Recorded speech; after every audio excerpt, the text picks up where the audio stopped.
Assalamualaikum warahmatullahi wabarakatuh.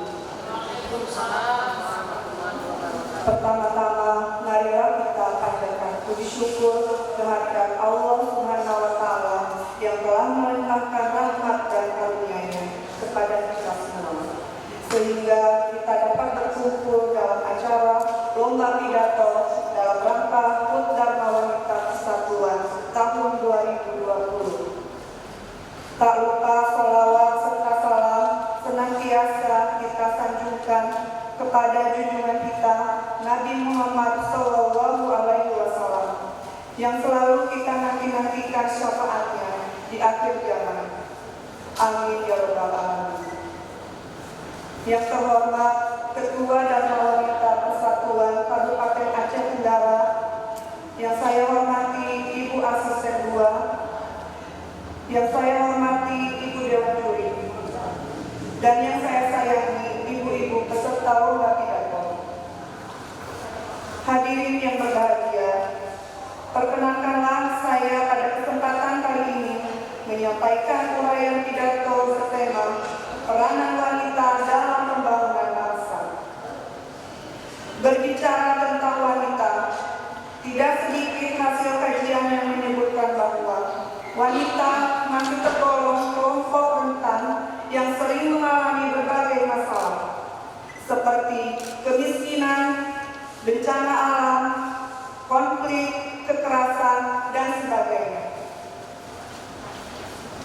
Hal itu tidak hanya terjadi di Indonesia, tetapi juga negara-negara lain di seluruh dunia.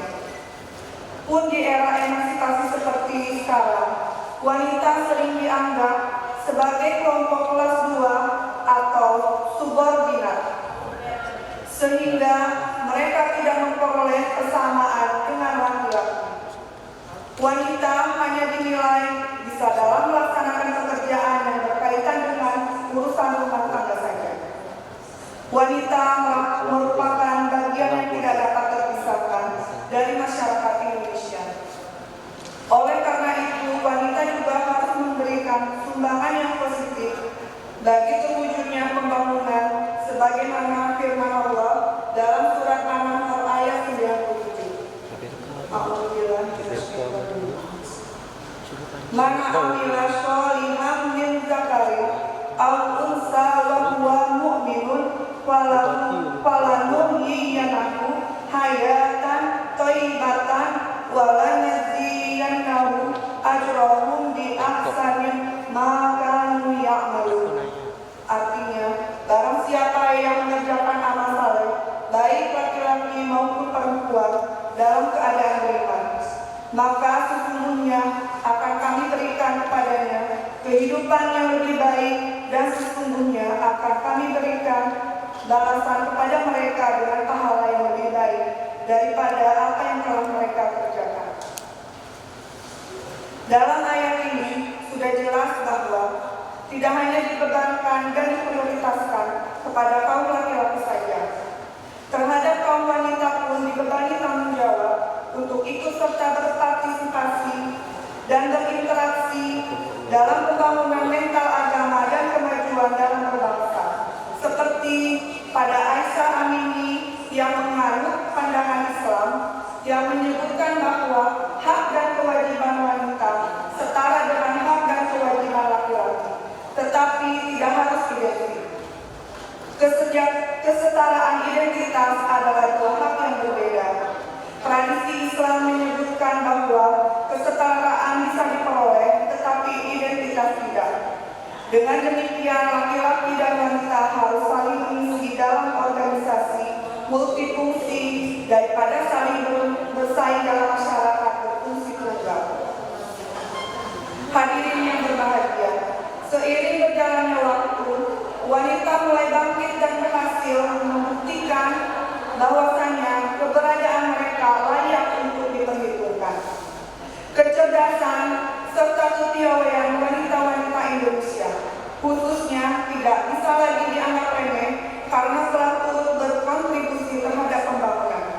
Salah satu contoh peran wanita di dalam upaya meningkatkan perekonomian dan kesejahteraan masyarakat di sektor perikanan Data Koalisi Rakyat untuk Keadilan Perikanan atau KIARA 2015 menyebutkan bahwa wanita mengerjakan 70% pekerjaan produksi perikanan dengan waktu kerja hingga 17 jam. Mulai dari menyiapkan bahan bakar, perbaikan alat menangkap ikan, memasak bahan makanan untuk nelayan laki-laki. Setelah ikan tiba di dermaga, wanita kemudian berperan sebagai penjual atau pengupas kerang. Mereka juga ahli dalam mengolah ikan menjadi makanan siap saji. Demikian juga keterlibatan wanita pada bidang-bidang lain termasuk politik dalam pemerintahan. Di era kepemimpinan Presiden Joko Widodo pada tahun 2014-2015, wanita yang diperdayakan dengan ditetapkannya peraturan menjadi kuota 30% untuk keterwakilan wanita dalam politik. Meskipun dalam praktiknya tidak semua wanita berkecimpung di bidang politik memiliki kewenangan untuk mengambil keputusan-keputusan strategis. Namun, setidaknya mereka mampu menyuarakan aspirasi wanita di level kebijakan pemerintah. Kaum wanita adalah aset, potensi, dan investasi penting bagi Indonesia yang dapat berkontribusi secara signifikan sesuai kapabilitas dan kemampuannya. Saya percaya wanita di tengah pandemi COVID-19 bisa menjadi aktor strategis dalam pembangunan bangsa. Tidak hanya pembangunan di desa-desa, tetapi juga pembangunan secara nasional yang dapat mengubah kehidupan masyarakat menjadi lebih baik. Demikian yang dapat saya sampaikan dalam kesempatan kali ini. Semoga bisa menjadi motivasi untuk kita para wanita. Apabila ada salah penyampaian kata, saya mohon maaf. Wabillahi taufiq wal hidayah.